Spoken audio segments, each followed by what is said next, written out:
Este é mais um momento para explicação da palavra de Deus. O texto base para a nossa reflexão está no livro de Atos dos Apóstolos, capítulo número 23. O tema central que consideramos neste capítulo: os judeus conspiram tirar a vida de Paulo. Paulo, estava sendo amarrado com correias para ser açoitado. Mas naquele momento Paulo disse que é um cidadão romano. E ele não podia ser açoitado sem ser condenado. Porque como cidadão romano, ele tinha a prerrogativa de não podia ser açoitado e, se condenado, apelar para o imperador em Roma. Quando souberam disso, eles não açoitaram Paulo. Paulo é livre de ser açoitado. Livra-se de ser açoitado. Eles mandam Paulo perante o Sinédrio. Mas, chegando no Sinédrio, fitando Paulo os olhos, disse: varões, irmãos, tenho andado diante de Deus com toda boa consciência até o dia de hoje. Mas o sumo sacerdote Ananias mandou aos que estavam perto dele lhe baterem na boca. Ananias era o sumo sacerdote da época. Mas sabemos que no Antigo Testamento, nós tivemos, começando lá no tabernáculo, móvel no deserto, o primeiro sumo sacerdote, que era irmão de Moisés, foi Arão. E ao longo da história, até chegar à destruição do templo no ano 70 para o general Tito, tivemos ao todo 85 sumos sacerdotes.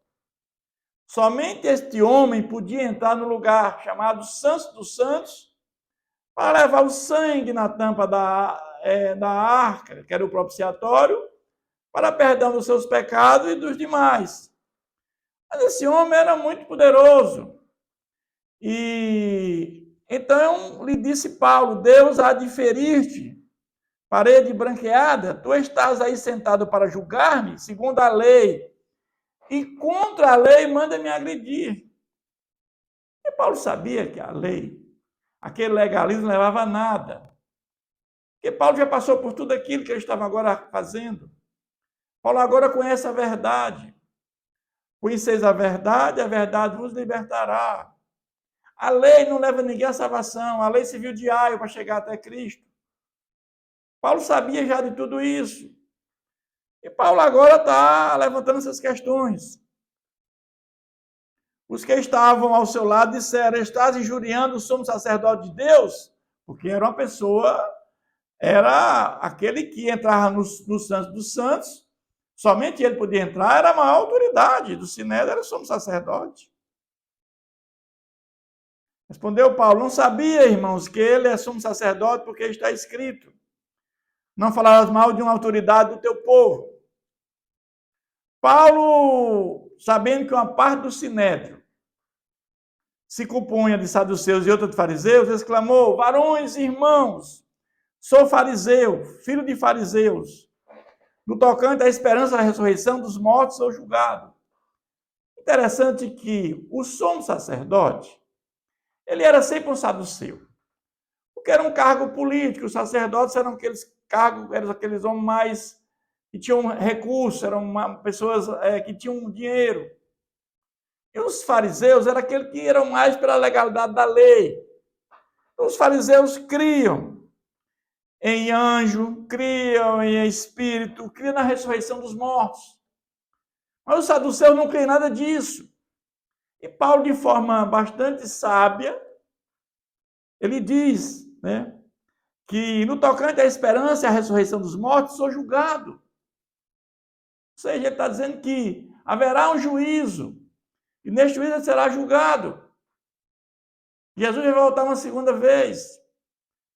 Então, essas palavras, levantou-se grande dissensão entre fariseus e saduceus. E naquele momento a multidão se dividiu, houve uma confusão generalizada. Pois os saduceus, como eu já falei, eles não criam em anjo, nem em espírito, nem admitiam a ressurreição de mortos. Houve grande vozearia, e levantando-se alguns escribas por parte dos fariseus, contendiam, dizendo: não achamos nesse homem mal algum. Será que algum espírito ou anjo lhe tenha falado? Então, tomando o vulto e celeuma, temendo o comandante que fosse Paulo, espedaçado por eles, mandou descer a guarda para que retirasse dali e levasse de volta para a fortaleza de Antônio. E estava em um lugar seguro. Mas o fato é que o Senhor Jesus aparece mais uma vez a Paulo. E ele, pondo-se do lado de Paulo, disse: coragem, Paulo, não te amedrontas, pois do modo que deste testemunho a meu respeito em Jerusalém, quando apresentou sua defesa, da mesma maneira importa que também o faças em Roma. Olha como isso é tremendo. O que na conversão de Paulo, Jesus disse a Paulo? Ele será usado como instrumento meu para pregar a palavra, e ele será perseguido em razão do meu nome. Então, o único dos apóstolos que tinha condição de chegar a Roma era Paulo, por ser um cidadão romano, ele podia apelar da condenação que fosse lhe imposta para Roma. Então, os planos de Deus são insondáveis, meus irmãos. Deus sabe lá na frente o que ia acontecer. Somente dos apóstolos, somente Paulo tinha essa condição de fazer isso. Mas o fato é que, quando amanheceu, Paulo estava preso na fortaleza de Antônio, os judeus se reuniram, 40 judeus, e sob anátema, sob maldição, juraram que não havia de comer nem beber enquanto não matasse Paulo. Era uma coisa maligna, meus irmãos. E fizeram uma conspiração. Então, estes nossos principais sacerdotes, lá dos anciãos, lá do Sinédrio, juramos sob pena de anátema, sob maldição, não comer coisa alguma enquanto não matarmos Paulo. Eles pediram para que ele, do Sinédrio, solicitasse que eles queriam ver Paulo novamente, como se tivesse para investigar mais acuradamente, mais detalhadamente Paulo. Eles pediram que Paulo viesse novamente ao Sinédrio. E o fato é que, antes que Paulo chegasse no Sinédrio, no caminho eles matariam Paulo. Essa era a conspiração. Eles estavam prontos para, antes que ele chegasse ao Sinédrio, eles assassiná-lo.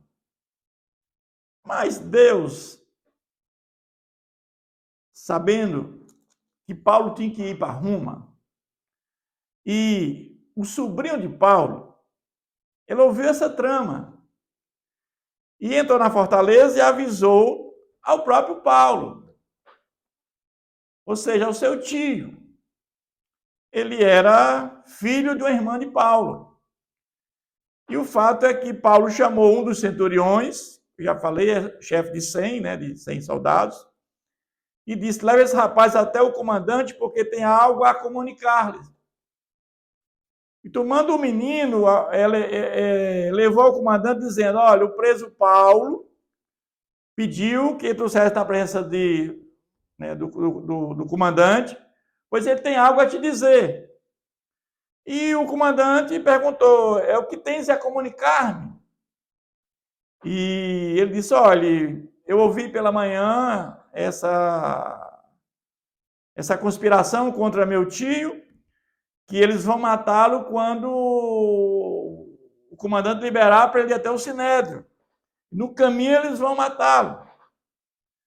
Tu, pois, não se deixa persuadir, porque mais de 40 entre eles estão pactuados entre si sobre anátema, sobre maldição de não comer nem beber, enquanto não matar o meu tio. O comandante então despediu o rapaz, o sobrinho de Paulo, e recomendou que ele desse informação a ninguém. Chamando 2 centuriões, que aí chefe de 100, 200 homens, tendo de prontidão desde a hora 3ª da noite, 200 soldados, 70 da cavalaria, 200 lanceiros para ir até Cesareia. Cesareia é onde morava o governador, Félix. E ele fez Paulo montar com muita segurança para ir à noite, para chegar lá em Cesareia. E o comandante escreveu uma carta para o Félix, lá para Cesareia. Ele diz: este homem foi preso pelos judeus e estava prestes a ser morto por eles. Quando me sobreveio com a guarda, eu livrei por saber que ele era romano. Querendo certificar-se do motivo por que o acusaram, filho desceu o sinédrio e verifiquei ser ele acusado de coisa referente à lei, que os rege, nada, porém, que justificasse morte ou mesmo prisão. Sendo eu informado de que havia uma cilada, ou seja, os judeus conspiraram tirar a vida de Paulo. Contra esse homem, tratei de enviá-lo a ti sem demora, intimando também os acusadores a irem dizer da tua presença o que há contra eles. Então ele vai intimar agora os membros do Sinédrio para ir até Cesareia, perante a Félix, que era o governador, para mostrar para eles qual era o crime que esse homem cometeu. Os soldados, conforme lhe foi ordenado, tomaram Paulo e durante a noite o conduziram. No dia seguinte voltaram para a fortaleza, tendo deixado a cavalaria e o irem com os soldados voltam, mas Paulo fica onde? Fica em Cesareia. E os quais, chegando em Cesareia, entregaram a carta ao governador e também lhe apresentaram a Paulo. Lida a carta, perguntou ao governador de que província ele era. Porque essa carta que Cláudio, que é o comandante, manda para Félix, governador, né, ele lida a carta e perguntou ao governador de que província ele era. Quando ele soube que era da Cilícia, disse: ouvir-te-ei quando chegaram os teus acusadores. E mandou que ele fosse detido no pretório de Herodes. O pretório de Herodes era aquele local que Herodes o Grande construiu, e agora, naquele momento, se vira a sede do governo da Judéia, que no caso era Félix. Ele disse: eu não vou ouvir esse homem sozinho, eu quero que os acusadores dele estejam presentes para me ouvi-lo. Esse capítulo termina com essa situação. Ele ficou detido no pretório de Herodes até que chegassem os seus acusadores. Então, aquele plano de conspiração, de tirar a vida de Paulo, foi sustado, porque o seu sobrinho, tudo isso, meus irmãos, é a mão do Senhor. Porque o Senhor estava com Paulo. E, assim como Jesus foi para a cruz, no momento exato, ele foi exatamente... Tentaram matar Jesus várias vezes e não conseguiram. A mesma coisa com Paulo. Paulo foi para Roma, certo? Foi para Jerusalém, depois Roma, exatamente no tempo de Deus. Ninguém antecipou a morte deste homem. Que Deus continue nos abençoando.